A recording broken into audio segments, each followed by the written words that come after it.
Today I'm rebroadcasting yet another conversation with Brad Solomon of the CTG Group. We've done several of these conversations on his podcast, The Lockdown Sessions, and Brad has graciously let me rebroadcast them here. So if you've heard it over there, we'll listen to it again. No, you don't have to. But if you want to, and it's in your feed, and you just might learn something more. So in a previous episode, I suggested that a particular topic around coaching was relevant to everyone, even if you aren't a coach. Today's episode is more for the newer coach. We get into the mechanics of what makes coaching effective. And even if you aren't a coach, but you have an interest in asking more powerful questions, coming from a more powerful place, I still think you'll find some interesting things in here that might help you to just even be a better manager or a better team leader or a better participant in a project. This conversation is also on YouTube. We had our video on, and the visual will explain my reference to lots of books. I had a virtual Zoom background going with a massive shelf of books, which is a fun reference to a previous episode where I talked about how few books I was reading. Now, incidentally, it's March 2021. I wouldn't say I'm reading a ton of books, but I am. Different books are finding their way to me, and I'm spending more time with them. In other words, I have not changed my approach of reading the book to really soak in the information and live it, and versus just trying to get to the end so I can put it on my list of books read, which I just realized that I have not updated in over a year and a half, and I thought I would start putting things on it again. That's a conversation. That's a topic for another time. So let's get into this one. John Polstra, life business executive coach. How are you? I brought all my unread books. Yeah, I'm loving it.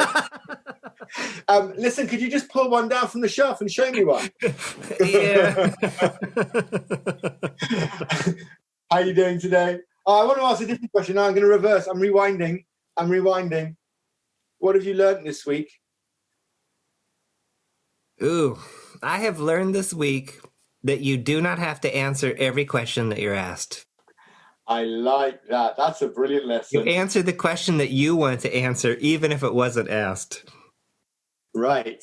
I'm not suggesting doing this like with a significant other or something like that. I'm just saying that maybe in a business context, or if you're a coach, or if you're a leader, that sometimes, and this is so hilarious because this happened before we started recording, sometimes there's a trap in the question, or there's an assumption baked into the question that's asked, and you end up responding to that assumption.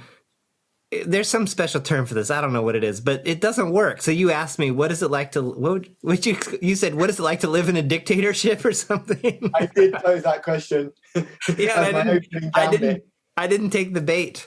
So another one, there's an interesting tie in here maybe, because I know you've been doing some workshops for, I think, new coaches or something. Exactly. And recently I was having a new coach practice on me, and they asked a question that I absolutely hate. And I couldn't figure out why I hated it, and you might appreciate it or not. But the question was, we were talking about with some professional, my topic was like some professional designation. Should I go get it? Should I not? Do I care? And they asked me, well, how do you feel about that? Oh. And I was like, psychotherapist head on. Yeah, the first place I went was like, I had the twitch of like, crap, I'm back in therapy. No, I'm not. What is this?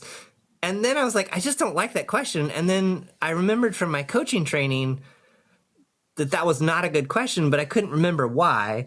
And I was assisting a CTI class a couple weeks ago, and I asked one of the instructors, who, like yourself, was a therapist, is a therapist, and also a coach.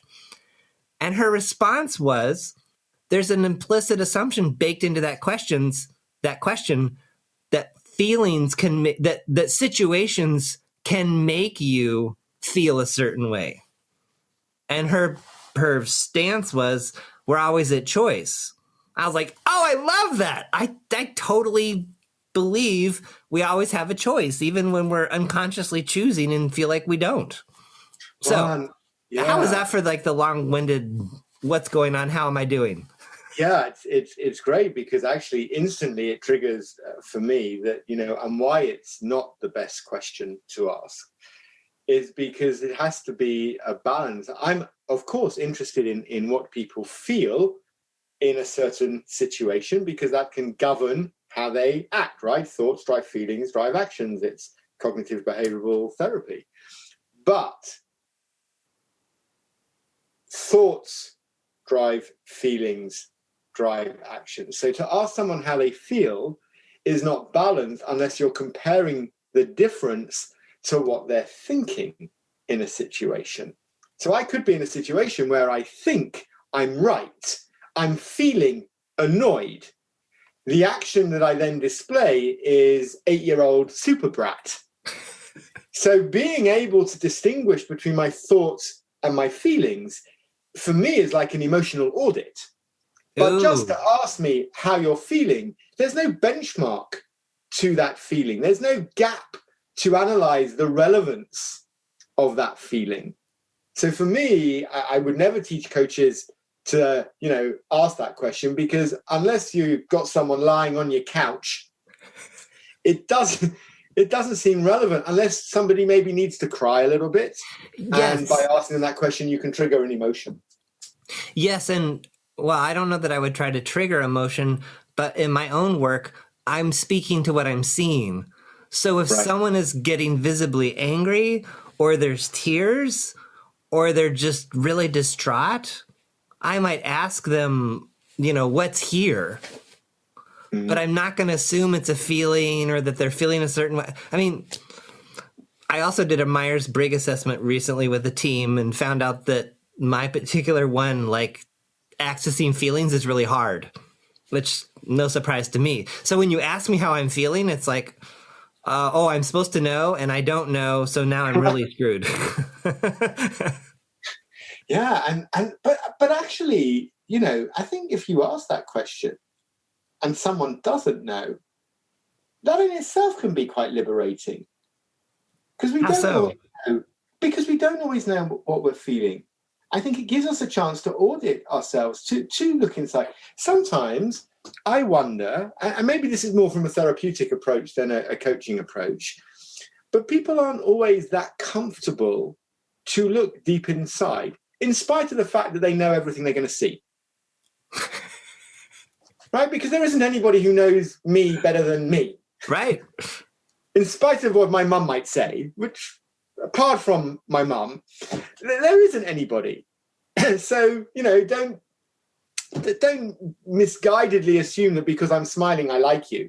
And don't assume because I'm scowling, I'm angry. But to your point, if you're coaching the moment and you see an emotion, then I think, the coach's job is to hold a mirror up. And then it's much easier because it's like, hey, listen, I can see instantly that just when I ask that question, tears start to come into your eyes. What's going on? And then maybe the floodgates open and you have to create the safe space. But it could also be, that somebody sits upright, they become a bit prickled, and you hold the mirror up and you say, hey, your whole body language has changed just then. What's going on? And I think it's the coaching the moment, I think is one of your phrases, right? Yeah. That's coaching the moment. But hey, how do you feel? It seems like a lazy coaching question. Or I guess I call it a crutch question. It's like, oh no, I have no idea what else to ask. I'll ask you how you feel about this. Which I think there's better crutch questions. I mean, one of my favorite crutch questions is, what's here now?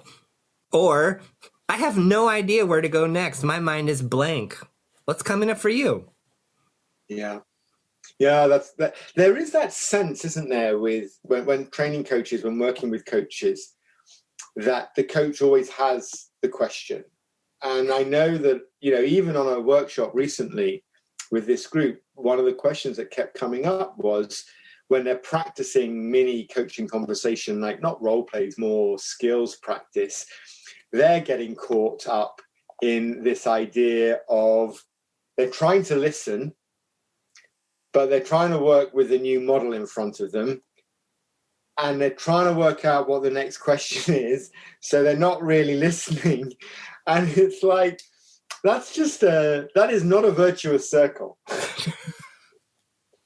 Oh, but it's so painful and so real. It is so, no, and that's where, I don't know if you and I have talked about this, but this is where I feel like the power of listening from your body is so valuable because, well, you can't be listening. You can't be listening and processing with your mind at the same time. I don't think, not very well. Whereas when I'm just kind of, I can feel I'm hearing what's coming in, but I'm not trying to think or decide or to process, but I'm feeling it more. Like I feel it more in the middle of my body. Oftentimes when that person is done speaking, maybe there's a little silence, like something just comes out of my mouth and I don't know where it came from, but I like to think it came from my body. It came from spirit or wherever those things come from. But have you always been like that? No. To me, that's experience teaching you to trust your intuition, where you could be totally present for the individual and then respond in the moment. Often I say to coaches, look, sometimes just sit and listen. And the last thing that person says, you can turn into a question that moves them forward. Wait. Yeah. How did you learn to trust that intuitive response mechanism? Because that's training that you've done. Yeah, yourself. it's well, and I call it making the continuous journey from my head to my heart. That sounds like a book. You should write a book. It's behind me. I'll look at that when we're done. I think it came over time. I remember leaving each of my coaching training classes that were in person. They were 3 days. They were intense. There was no PowerPoint. No, it was very experiential and I remember leaving those classes with my heart just sometimes torn wide open. I remember just walking through the airport and just like sending love to like everyone in the security line and just feeling this like openness and this like, oh wow, what's going on here? What am I sensing? What is, because the training was like 3-dimensional. It wasn't just how do you be a good coach and ask the right questions. It was what's going on in the room right now. Yeah. What's the energy in this space? So I'd walk into the airport and I'd be like, what's the energy in this security line? And I'd be like, wow, it's really angsty. It's really like people are kind of torqued today. And then I was pointing this out to my wife recently. We went to the grocery store like at a certain time when nobody was there. And I said, did you notice the vibe of the store? She's like, what do you mean? I said, well, there was just a level of like calm and tranquility. And I said, other times I'm in there and it's completely different. So back to your question, how it's practice, it's failing. It's getting too stuck in my head when I'm talking to someone, like, or if I'm ever in a situation where the roles kind of get reversed, where suddenly the person I'm coaching is kind of leading the session, which I'm not saying that's all bad, but sometimes that happens. And then it becomes like this thinking game of like, whereas if I remember in those moments, no, return to your heart, return to your heart, return to your body. What's your body have to say about what's going on here? A lot of times then the stuff shows up. So I guess it's a practice. It's a trusting. It's a realizing that, yes, in the moment, I can trust the moment. And this happened in one of my classes where I was really frustrated with how the class was going. And I went and talked to the instructor and said, and his encouragement to me was, okay, tomorrow when we start and there are questions or comments about what you're learning, it was the third day of the class, I want you to immediately raise your hand. Even if you have no idea what you're going to say. And it scared me to death.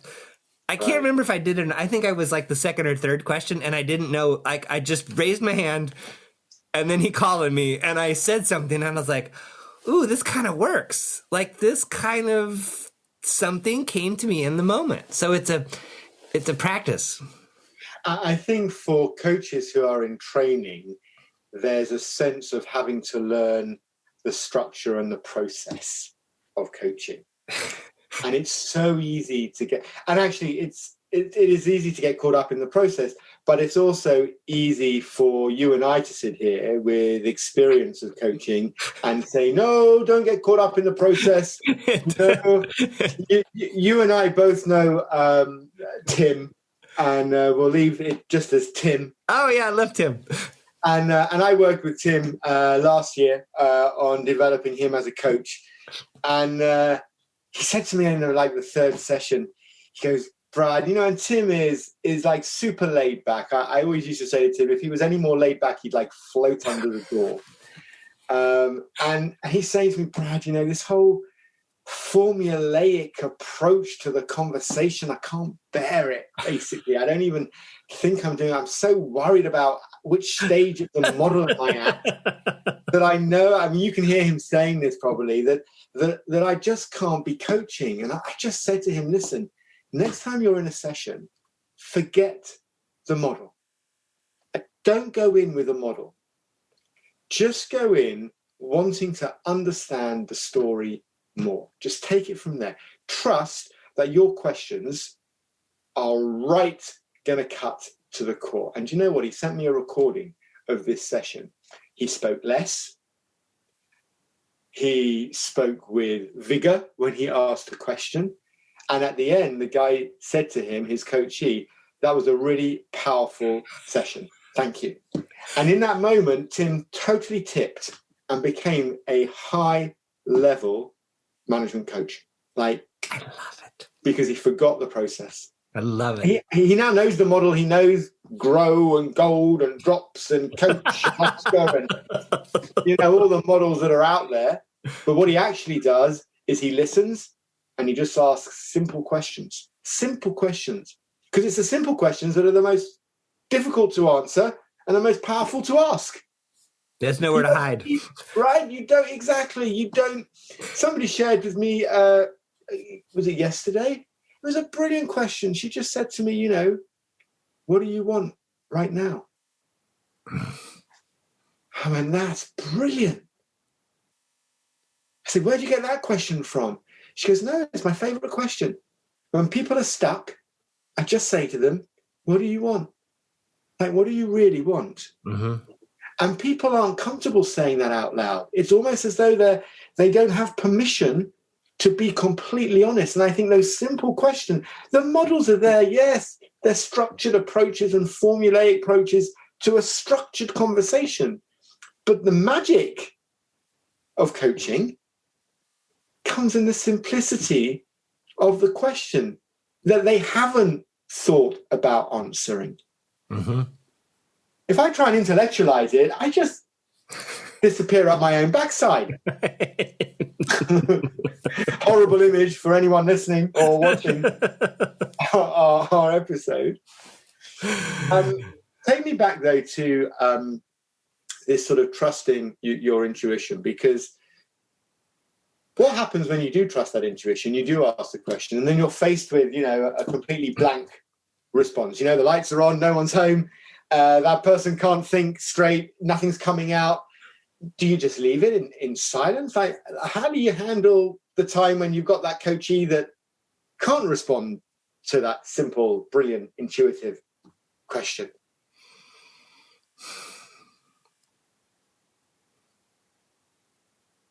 Sometimes the question doesn't I'm going in three different directions.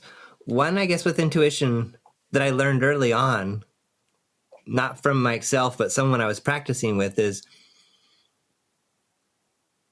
listening to your intuition it's a marker. It's like the dashboard dummy light on your car that goes on. It says engine check. Mm-hmm. But you don't really know what it means. You might have an idea. So I guess that's my best example of intuition. Being aware of when the light comes on. Is the light on or off? Oh, the light is on. well, here's what I think it is. I'm going to blurt it out. And it might land and it might not. Right. And when I say intuition blurt out, it's not like, well, here's my best advice for you. It's, I'm getting a sense of asking about this. I'm just going to ask like some random question about what's it like on your team? What are your team meetings like? I don't know where that question came from. It just like popped. So that was my intuition. They might say, well, I don't have team meetings. That's such a stupid question. Why would you ask me about my team meetings? Don't you know that it's like, oh, wow. Okay. I can see the like, wow, what's it like to be asked about a situation that doesn't apply to you at all? Well, it really makes me mad because that means that you don't even know who I am. And like, how can you be my coach? And oh, wow. There's a lot going on here. In other words, suddenly my question that was just totally out to lunch has landed us where this person apparently really needed to go because there's some real charge here. There's some real, and so it's that process of not being unattached. I mean, unattachment is huge. Oh, the light came on. I'm feeling a question coming up. I'm going to ask it. It didn't land. So what? Now what? Oh, it landed and the person is in tears and I'm a masterful coach because I asked them the most powerful question in the world. Well, don't get used to that because it won't last. Like, wow. Maybe you should write that down in your folder entitled Powerful Coaching Questions. No, don't laugh too loudly. I can remember my first ever coaching session. The guy's name was Mike Bailey. He was head of a hardware technology company. And we got some coaching. This is like way back in 1996, John. So like nearly 25 years ago. And I went with a brown leather folder. And inside the folder, I had 2 pages of A4 printed out. In the header, it said, Powerful Coaching Questions. I'd even put a date oh, stamp. no, I'm just dying. Oh, I'm dying. This is so cringeworthy. I used to tick the questions off as I asked them, so I could then reflect back into how many powerful questions I'd asked. I don't use that anymore. Good. Oh, that's a relief, Brad. That was going to be my next question. Like, how many of you ticked off in this conversation? But to that point, I think, and you started by saying, it's about when we're coaching coaches. I think we have to respect the fact that when you get started, it's a bit like driving a car, right? When I learned to drive with my hands at, 2:45 or 2:50, and I check my mirrors before I signal and maneuver. And, I don't wind the window down, or, I check over my shoulders. There's a formulaic process to doing everything when you're learning to drive. And I suppose what we're really talking about here is that kind of conscious competence, unconscious competence. Yes. So for people wanting to trust their intuition, it needs to be a conscious level of competence to start with. They need to start checking. And I like your idea of when the light comes on. Because when the light comes on, it shines a light on us. We've just got to see it. And if we're so ingrained in our models or so engrossed in asking the right questions, there are no right questions. There are just questions. And what I try and impress upon people that I work with and train, it's keep those questions simple. I don't want a Gothic novel of a question. And only ask one. Oh, please. That's something else, right? There's nothing. And that just kills me on the podcast that I listen to. Well-known person I won't mention.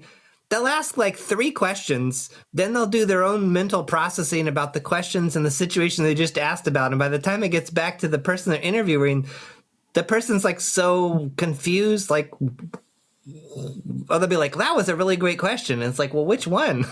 Yeah, right. Yeah. I call them piggybacks. And and again, I'm making it sound like I have this mastered. I do not. I still catch myself and will often just stop and say, you know what? I just asked you 2 questions there. Let's back up. In fact, I'm going to ask you a completely different one now. Here's the latest question in my mind.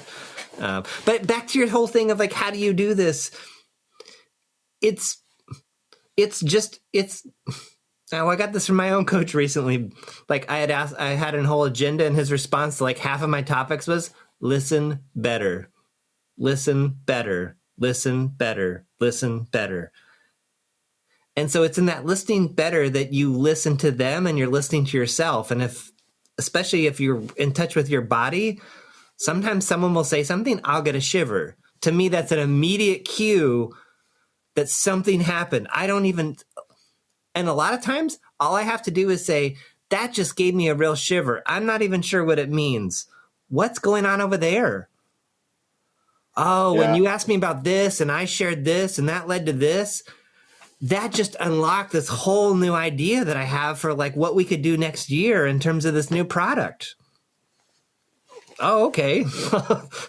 Again, I'm just playing back what I'm experiencing, but I'm not attached to it. I don't know if it's right. I could have said I had a shiver and they're like, well, I don't know what's wrong with you. Nothing's happening over here. Okay. I think what you're describing for me is a deep state of engaged listening. Yeah, and presence. Yes. Right.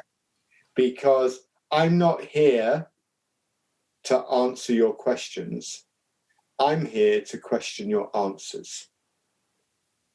Whoa! That should go in a book somewhere. Okay. But for me, that's the magic of coaching. So, to your point, when a coachee maybe throws questions back at you, it's like, look, I'm not here to answer your questions. I'm here to question your answers. I'm not here to ask you great questions. I'm here to question your answers. And I've always held that dear. It's my take on listening to great coaches give talks, podcasts, read books. And the theme that always comes up is, it's not about me. It's all about you. Because that's the mantra, even now, John, before every session, whether it's at 5 a.m. in the morning when I'm getting on a call with someone in Australia, or it's 8 o'clock at night and I'm getting on the call with someone in the US, every time before I click admit into the Zoom room, I say to myself, Brad, it is not about you. This is all about them.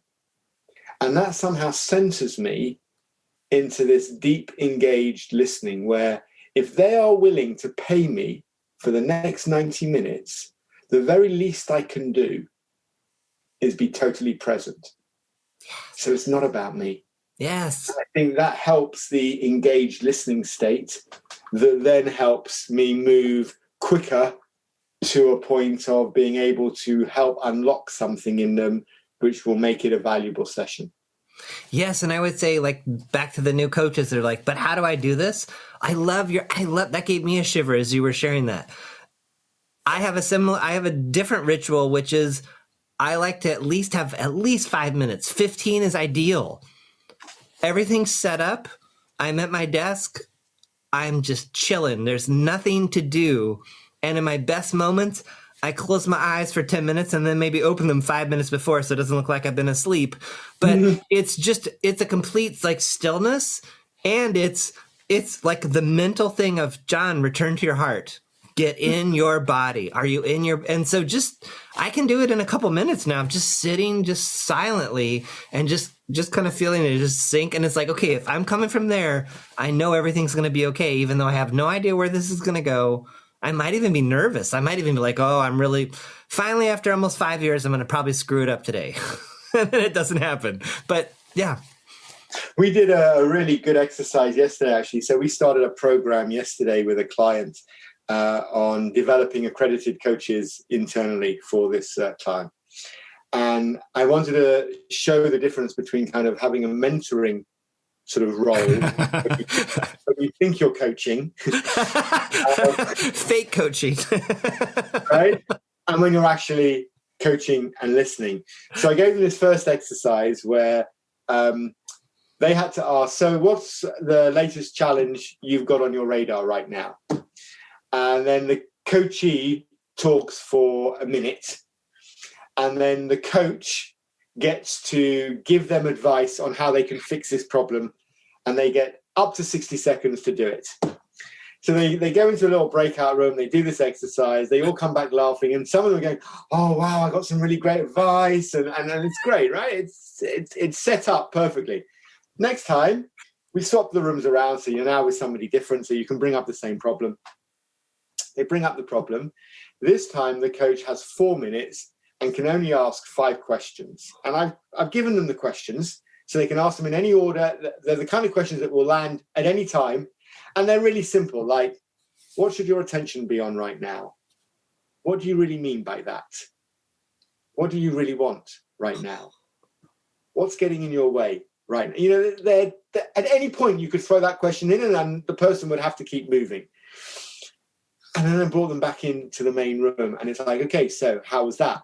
And they're like, oh my God, I just came up with my own answer. I've been struggling with that for 2 weeks. And it's like, now, are you mentoring or are you coaching? And they're like, oh my God, I'm just mentoring. I thought I was coaching, but I've been. And I think it's just doing lessons like that when you're training to be a coach, where you train to listen and really simplify everything, that actually our job is, I think, equally humbling as it is challenging. Because what you're doing, and a new member of the CTG team joined me on this course to observe yesterday, and he said what he learned was that when you coach, you give up your right to speak because you don't bring the content. Say more about that. You give up your right to speak. Yeah. How can you ask questions if you're not speaking? So not completely. Okay. A lot of managers, when they're asked a question, they lean into their experience and they speak a lot. And what he was recognizing, when you're coaching, what you're doing is you're saying, do you know what? I'm not going to speak now. Here's the question. You answer it. Yes. And if you need to sit there silently for the next 2 minutes while you think about it, I'm cool with that. Yeah. And new coaches, that's a hard one. Right. The sitting in the, quote, awkward silence, it's only awkward if you make it awkward. It does not, and that's a mindset thing it's a mindset body thing that in some of those moments of like, oh no, my mind says this might be getting awkward, it's just like returning to my heart, and it's just like, what am I sensing here? What am I sensing? What am I sensing? I'll know when it's time to say something. I guess it's not time yet. Correct. And sometimes I can think of the longest time I've been silent. I can still remember it was just over 70 minutes. 77? 70, where I didn't speak. The person just kept talking and talking. And when they came to a pause, I just knew it wasn't right to ask anything. So I just kept silent. And then they would carry on. And then they would carry on. And then they would pause. And each time there wasn't a question to come up. They were working through their story and working to their solutions and discounting solutions and coming up with new ideas. They were having a whole conversation with themselves. And it showed me that it's a choice. And you said before, we've always got a choice. And I think we choose to stay silent, we choose to deeply engage, we choose to listen, we choose to ask simple questions, we choose to stay quiet. That's the job of the coach. And I would add to that too and say, there are moments where I think it's okay to be a mentor or to even be and I think there's a fine line between consultant and mentor. My definition would be mentor is, I'm going to give you advice on how to solve your problem. Consultant would be, I'll give you the advice and or I will just solve it for you. So and I've seen this somewhere where someone's like, well, I'm a coach, I can't give any answers. This was my early trap. I'm the coach, so I can't give any answers at all and I can't talk about myself whatsoever. Yeah. And after people were like, well, I kind of want to know who you are a little bit, or like, come on, don't you have any good books on this topic? Like, haven't you studied this at all? It's like, okay, yeah, then you can say, okay, I'm taking some people like to do this. I'm taking my coach hat off and I'm putting my mentor hat on. Yeah. it sounds like you really, really want to know my experience on this. And look, okay, we'll spend a tiny bit of time and I'll tell you this one situation I was in and how I solved it. And, oh, you want a book on that? Here's a couple of them. I don't know if they're the best books. They've worked for me. Okay, back to you. What are you going to do with this now? Like, in other words, I guess what I'm saying is, yes, it's okay to answer questions and give advice. And I don't like to spend very much time there. And I think what you described there for me is ideal, because I've got no problem. If I've asked 2 or 3 times, what do you think you would know about it? What do you think you can do about it? And there's nothing coming up for this person. You don't know what you don't know. I don't need to make them feel like a complete muppet, that can't answer a question. Right. And so they throw back at me, well, Brad, what would you do? I'll say, listen, I'm going to share a story with you. And I'll tell a story of either what I've done in that situation or someone I know. But the aim isn't to tell the story, so I don't replace my hat. What I do is I share the story, and then I finish that story with, so John, listen, having heard that anecdote, how does that help you with where you are right now? Oh, that's beautiful. That's much smoother. I like it. And then we're back to coaching, because right. I've shared a 2-minute story with you. And I always say, for me, if I'm training you, that's when I put the best of me into you. And it's all about upskilling you. When I'm mentoring you, I'm sharing the meaning of my experience with you. So it's about wisdom. Ooh. And there's a place for that. Of course. That's beautiful. And the skills are intertwined between coaching and mentoring. But when I'm coaching you, which is all about ability, it's about you improving and enhancing your ability, then my job is to get the best out of you. So when I train, I put the best of me into you. And when I coach, I get the best out of you. But when I mentor, I share the meaning of experience. So if I'm going to tell you a story, it's not about the story. It's what you do with the story. Otherwise, why was I sharing that story with you? Just to tell you a story about me? Yeah. No, that's just the wrong way round. Talk to me a little bit about difficult coachees. The kind of coachee that struggles with self-realization, struggles with self-awareness, struggles with overthinking or underfeeling or overfeeling and underthinking. There's an array of coaches out there for all of us. Because intuition and that kind of approach, does it work for I feel like I'm interviewing you on your coaching style here, so forgive me if it feels like that. No, it didn't. But, it does. Does intuition work for everyone? Does that kind of push out style where it turns up to you and you kind of say, hey, listen, I feel like I should ask this, so I'm going to. What happens when people aren't responding, when they're tough for nuts to crack? Yeah. Well, I think that's a beautiful reminder that, at least for myself, that's when I tend to crawl into my head. That's when I start to have those oh crap moments of, oh no, this isn't working.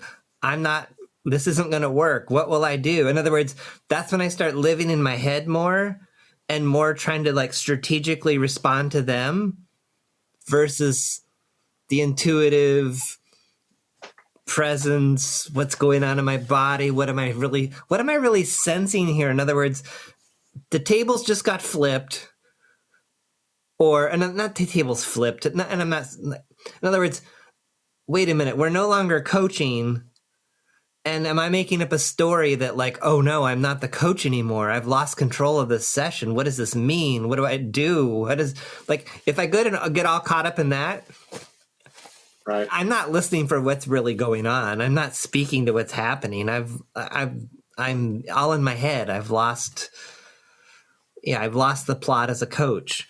But what was your original question though? What happens when people don't have those high levels of self-awareness? They overthink or underfeel, or underthink and overfeel, where maybe the response doesn't quite sit. Yeah, so I think there's a certain element of meeting the person where they're at. Go on.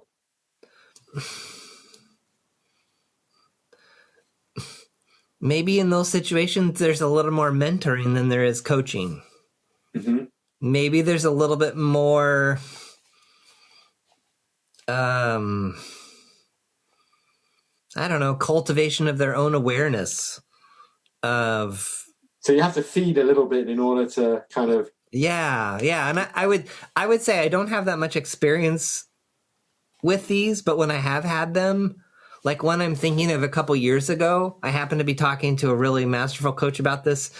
And her question to me was, or her observation was, it sounds like you're chasing this person around, or you're trying to get them to somewhere that they don't want to go. Mm. What would it look like to just be with them where they're at? And just, you see all this potential for them, and you see how they have this somewhat simple goal and how they're making it super complicated, and you just want them to just get to their goal already. Let them be where they are. Get curious about what it's like to be them in this moment. Get to your goal. I'm bored. Yeah. Well, you hired me to get to your goal. Let's just get there already. Come on. So I guess for the difficult person, if there is such a thing, again, that's a story. That's a story I bring to the situation. This person's difficult. Well, guess how hard it's going to be to coach them if I'm telling myself this person's difficult. Oh, yeah. Like that's a self-fulfilling prophecy if there ever was one. So yeah, my best answer in this moment would be slowing it down and not trying to get anywhere. And when they're ready to really move and go somewhere, they will. And I think there's also this notion of unknown impact. My sense from having done a few of these, or one I'm thinking of in particular, I think I was having more impact than I realized in terms of helping them get to where they wanted to go. But it wasn't on my own self-determined timeline of what it should take. I think one of the ways that I learned this from a coaching supervision session I had with my own supervisor. I worked with her for about 3 months. And she would ask this question, which I asked her permission to then adopt, which was, do you like living in a loop, Brad? And she had this look, quite a cheeky little smile. What's it like to live in that hamster wheel? Well, I was a little indignant, actually. Oh, I bet. When she first posed it. And I got all defensive and, what do you mean loop? And then restarted telling the story all over again, you know? And she's just laughing at me. And I wonder whether there's a kind of quality as coaches we can engage in, which is kind of the gentle challenge. You know, the velvet hammer. Yeah, well, you know, and we've talked before about my feedback style, which is, you know, deemed to be a brick and a flower at the same time. Here's my bunch of flowers, but be careful, duck, there's a brick right behind it. But that gentle challenge, that ability, and not everyone has it, right? Part of it is about your demeanor, your own approach and style.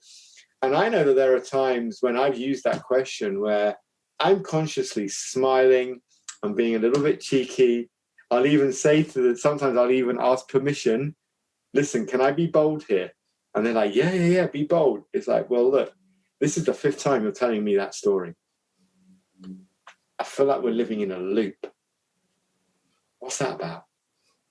And then I'll laugh, and they'll laugh, and it's like, really, is it the In fact, if I go back through my notes, I could tell you how many actual times you told me this story since we started working together. What is that about? What is going on? Who are you telling the story to? Right. It's not me, because you've already told it to me. What's it giving you?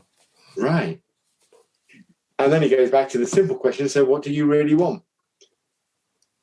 And I think not even take it out of coaching, but even in personal and intimate relationships, people we live with, family, kids, best friends, I think when they bring us those problems, those challenges, the two simplest questions that I've been able to integrate from coaching into sort of family and friends life have been, so what do you really want? Or, so what are you going to do? And, when somebody brings a problem, my nephew brought me a problem a few weeks ago. Brad, he sends me a text message, Brad, you got time later for a chat? Something's happened today. I want to just run it by you. Of course. I'll text you as soon as I finish. I text.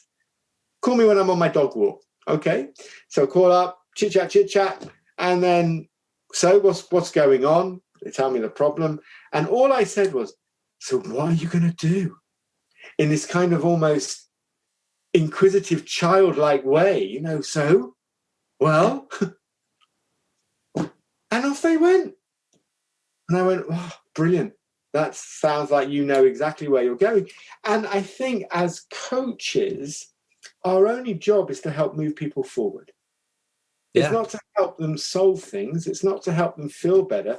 It's to help them move forward. They'll solve it. They'll feel better. Yes. My job is to help them move forward.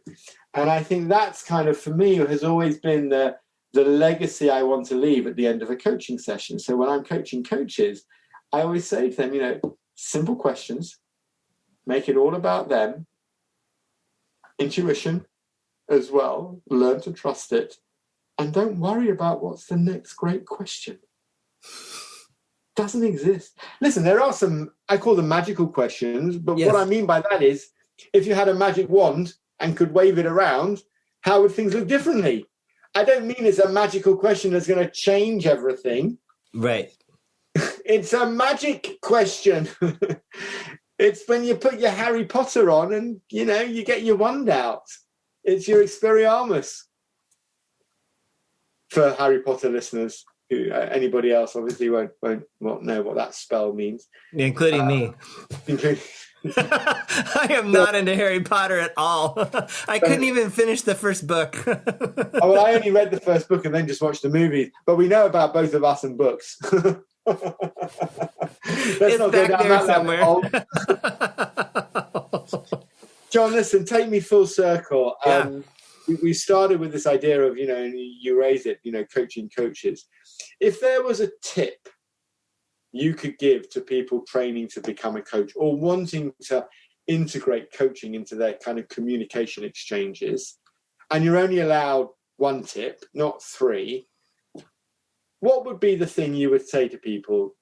Try this and see what happens. Ask permission. Oh, I like that. Just give me a little bit of context before we wrap up today. Ask permission. There's many dimensions to it. So it's the idea of, and you used it, I think, a little bit ago. And by the way, that just popped into my mind. So that's me using in other words, in this moment, and it's so funny because now my mind is like, well, wait a minute, John, was that the best answer? Was that but no, so I'm just playing in real time to just say that you asked me that question and my intuition was like that. So for this moment, that's my best tip. What does it mean? It means to slow things down. It means to check in with the other person to say, is it all right with you if I really tell you what I'm thinking? Or, is it all right if I tell you the truth that I see here that might not be the truth? And I might not, it's just can I tell you what I'm seeing? Or can I tell you something that might be hard to hear? And it's a way of slowing the conversation down for the other person to pause and say, see, I've never had anyone say no. Maybe that will happen someday. So in some ways it feels a little bit like a fake question, but I also feel like it's a good speed bump for the other person to kind of like brace themselves a little bit and say, okay, John just stopped to say, do you really want to hear the truth as I see it? Which might not be the truth. Like, are you really ready for this? And then I feel like there's a space and there's also an openness to hear it. And I mean, this I guess goes like, what's so funny about with my wife is I'm like the opposite of most coaches where you have to like ask me to coach you. So she's a lot of times like, will you just coach me? Come on, help me out here. But in situations where maybe you have the opposite dynamic where the other person is like, will you just stop coaching me all the time? The pausing and asking permission can be that pause that just says, do you want coaching in this moment? Or maybe you need something else. Yeah. It's like, I don't need coaching on why the car won't start. Just go get me a new battery. Yeah. I love that. And I totally agree with it, concur with it, because I think that ability to ask permission means it's still all about them. Yeah, they can say no. I mean, we're all a choice. Nobody's ever said no. But I feel like it gives them the ability to like just kind of tweak something in their mind to say, okay, I have signed up for whatever John's about to say, even if I don't like it. Yeah. And that gives them a greater ability to actually hear it and be with it. That's my theory. Yeah, I love that. John, we've come a really lovely full circle on an episode around coaching the coaches. We really need to plan these better because we'd never really found our groove. No, that's what I think. These are so funny. We never plan anything. Like, we've just learned that the minute this one was different, but usually we just push record. It's like, so what are we talking about today? And then we live in the moment. Maybe that's another thing to take from this too, is we're both, I think, just kind of jamming and following our intuition. Well, I think to that point, as two coaches, that's exactly what we do, which is why we get away with it. Long may it continue. All right. Brilliant. John Polstra, always a pleasure. See you next time. All right. Take care. Thanks, Brad. Bye.